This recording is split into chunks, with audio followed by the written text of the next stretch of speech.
ವಿಜಯಪುರ ಜಿಲ್ಲೆ ತಿಕೋಟ ತಾಲೂಕಿನ ಕನಮಡಿ ಗ್ರಾಮದಿಂದ ಸೈಕಲ್ ಮೂಲಕ ಶಬರಿಮಲೆ ಯಾತ್ರೆಗೆ 8 ಜನರ ತಂಡ ಹೊರಟಿದೆ. ಗ್ರಾಮದಲ್ಲಿ ಮಹಾಪೂಜೆಯನ್ನು ನಡೆಸಿ ಶಬರಿಮಲೆ ಯಾತ್ರೆ ಕೈಗೊಂಡಿದ್ದಾರೆ. ದಿನಕ್ಕೆ 100 ರಿಂದ 150 ಕಿಲೋಮೀಟರ್ ಸೈಕಲ್ ತುಳಿದು ಯಾತ್ರೆಯನ್ನ ಸಾಗುತ್ತಾರೆ.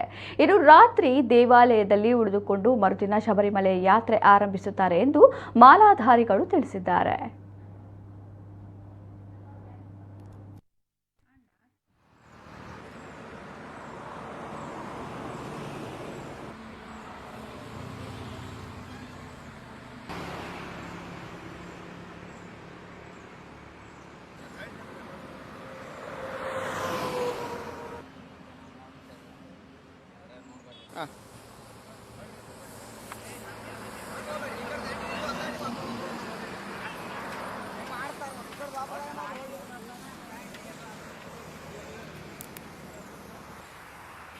ವಿಜಯಪುರ ಜಿಲ್ಲೆ ತಿಕೋಟ ತಾಲೂಕು ಕನಮಡಿ ಗ್ರಾಮದಿಂದ ಹೊರಟಿದ್ದೀವಿ. ಎಲ್ರಿಗೆ ಸೈಕಲ್ ಮೇಲೆ ಹೊರಟವ್ರು ಎಲ್ಲರಿಗೂ ಒಳ್ಳೆಯದಾಗಲಿ ಹಾಗೂ ನಮ್ಮ ಊರಿಗೆ ಒಳ್ಳೆಯದಾಗಲಿ ಅಂಥೇಳಿ ಹೊರಟಿದ್ದೀವಿ. ನಾವು ಇವತ್ತಿಗೆ 5ನೇ ದಿವಸ. ನಾವು ಉಡುಪಿಯಲ್ಲಿ ಇದ್ದೀವಿ. ಇವಾಗ ಶಬರಿಮಲೆ ಹೋಗಬೇಕಾದ್ರೆ ಇನ್ನೂ 5 ದಿವಸ ಬೇಕು ಸ್ವಾಮಿ.